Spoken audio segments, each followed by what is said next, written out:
Seguendo i consigli che il Comune di Favara dà sul suo sito internet istituzionale nella sezione Luoghi da visitare, oggi torniamo in via Arco Cafisi per farvi conoscere il Palazzo Contino Fidirichello.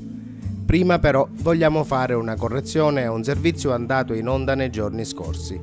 Come ricorderete, in via Arco Cafisi dei grossi blocchi di pietra si erano staccati dal cornicione di uno storico palazzo. Fortunatamente il crollo non ha provocato feriti.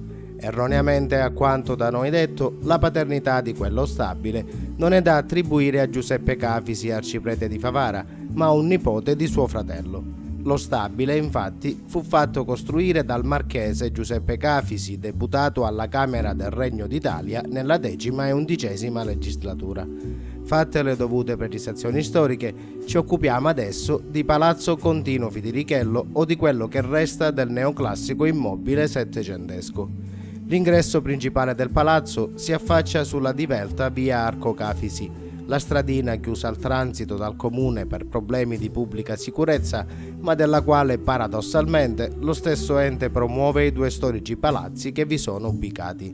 L'immobile, disabitato da tempo, non è visitabile, ma è possibile tuttavia intravedere gli interni da uno squarcio del portone. Ciò che rimane della pregevole facciata si integra bene nel degradato contesto.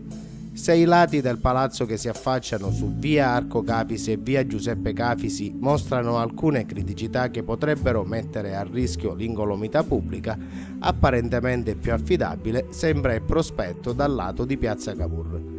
Chiudiamo anche questo servizio consigliando cautela a quanti intendono seguire consigli del sito istituzionale del Comune di Favara sui luoghi da visitare.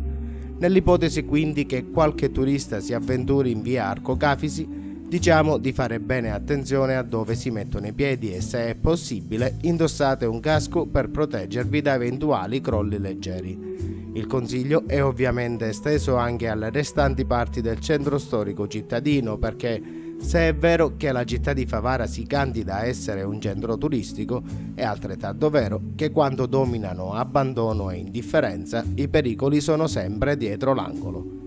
Il nostro viaggio sui luoghi da visitare a Favara, consigliati dal Comune, non finisce qui.